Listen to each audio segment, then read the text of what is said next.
Thank you. Thank you, everybody. Please have a seat. Hello, Johnson Controls.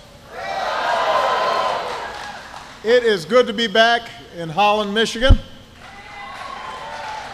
So I just had a chance to see what you guys are doing in this plant. It is very impressive.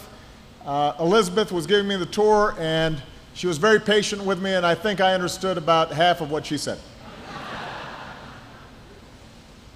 You know, at a time when Americans are rightly focused on our economy, when Americans are asking about what's our path forward, all of you here at Johnson Controls are providing a powerful answer.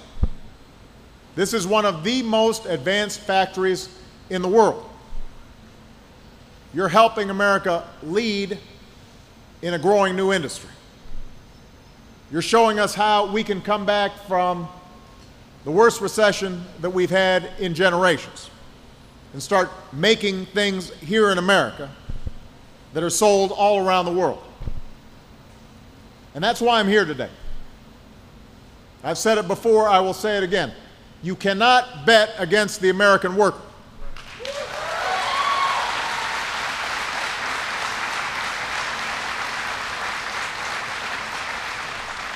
Don't bet against American ingenuity.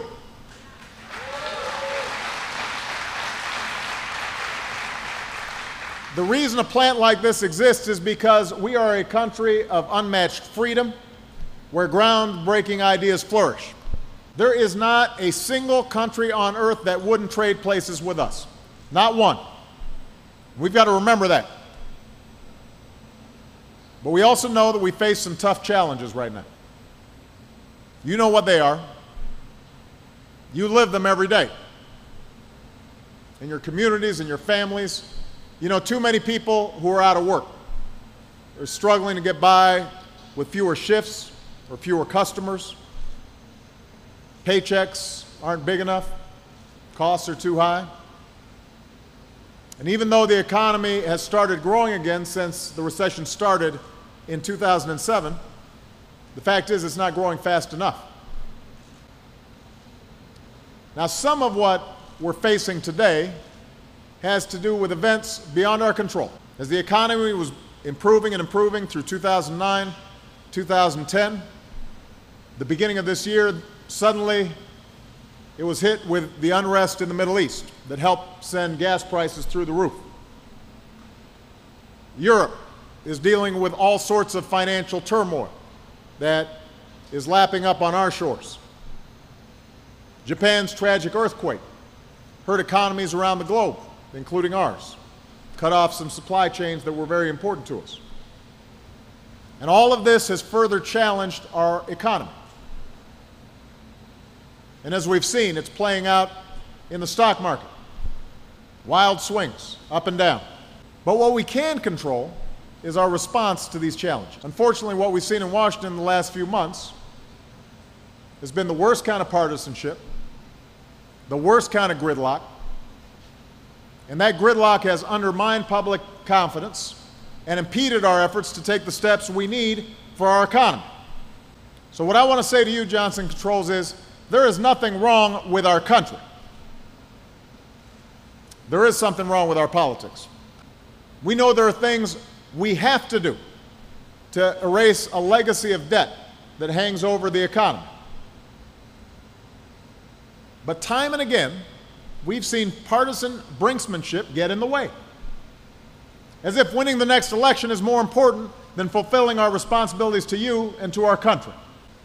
That's why people are frustrated. Maybe you hear it in my voice. That's why I'm frustrated. Because you deserve better. You guys deserve better. There's some in Congress right now who would rather see their opponents lose than see America win. And that has to stop. It's got to stop. We're supposed to all be on the same team, especially when we're going through tough times. We can't afford to play games. Not right now. Not when the stakes are so high for our economy. And if you agree with me, it doesn't matter if you're a Democrat or a Republican or an independent, you've got to let Congress know. I mean, think about it. America used to have the best stuff, best roads, best airports, best seaports. We're slipping behind because we're not investing in it, because of politics and gridlock. Do you want to put people to work right now rebuilding America?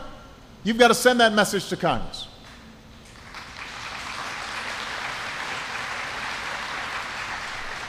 Send a message to Congress to come to an agreement on trade deals that will level the playing field and open markets to our businesses so we can sell more goods to countries around the world.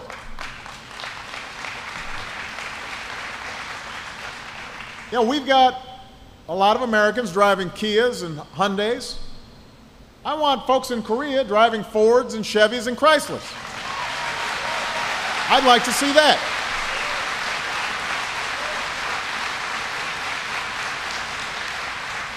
Now, given the weaknesses of the economy, we need to do even more than that.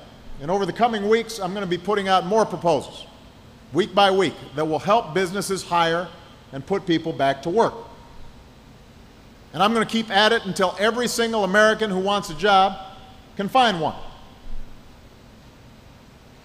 Now, we do have to pay for these things. And in order to pay for these things, Congress has to finish the job of reducing the nation's budget deficit in a sensible, responsible way. Not just with more cuts this year or next year. Those cuts would weaken the economy more than it already is. What we need is a long-term plan to get our nation's finances in order. That's the only way we can invest in places like this. That's how we can fund the research at the Department of Energy. That's how we can fund the community college that trained folks to be able to work here. That's how we can fund the infrastructure and the technology that will help us win the future. By doing what you do, what families do. Think about it. When things are tight, you cut out those things you cannot afford, even if it's tough, to pay for the things that really matter. You don't just cut out the stuff that's important to you and or keep all the stuff that's important to you and cut out the stuff that's important for your kids. The same is true for us as an American family. We can't ask the people in this room, working families, middle-class families, to bear the entire burden. That's fair. You learned it in kindergarten. That's what all this fuss was about in Washington. Are we going to deal with our deficit in a way that's fair? And that means closing tax loopholes for billionaires before we cut college loans for young people.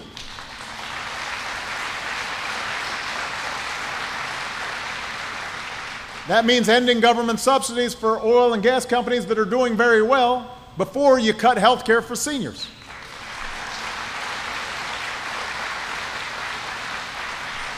It means making sure that the biggest corporations pay their fair share in taxes before we gut the investments in technology and clean energy that made this factory a reality. Now, that's just common sense. You know, America voted for divided government. And that makes it tough. You know, you got one party controlling the House of Representatives, another party controlling the Senate.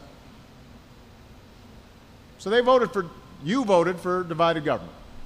But you didn't vote for dysfunctional government. You didn't vote for a do-nothing government. You didn't vote for a government where folks are just looking out for special interests. You didn't vote for a government that is beholden to lobbyists. We've got a lot of work to do. And the only way we will get it done is if everybody, Democrats and Republicans, find a way to put country ahead of party. That's what I'm fighting for. I'm here to enlist you in that fight. You've got to hold everybody accountable. because if we can come together and find common ground, there is no stopping the United States of America. There is no holding us back. We can strengthen this economy, and we can put our nation back to work, and we can lead the world in growing industries, and we will make it through these economic storms and reach calmer waters stronger than we were before. Thank you very much, everybody. God bless you. Thank you. Thank you.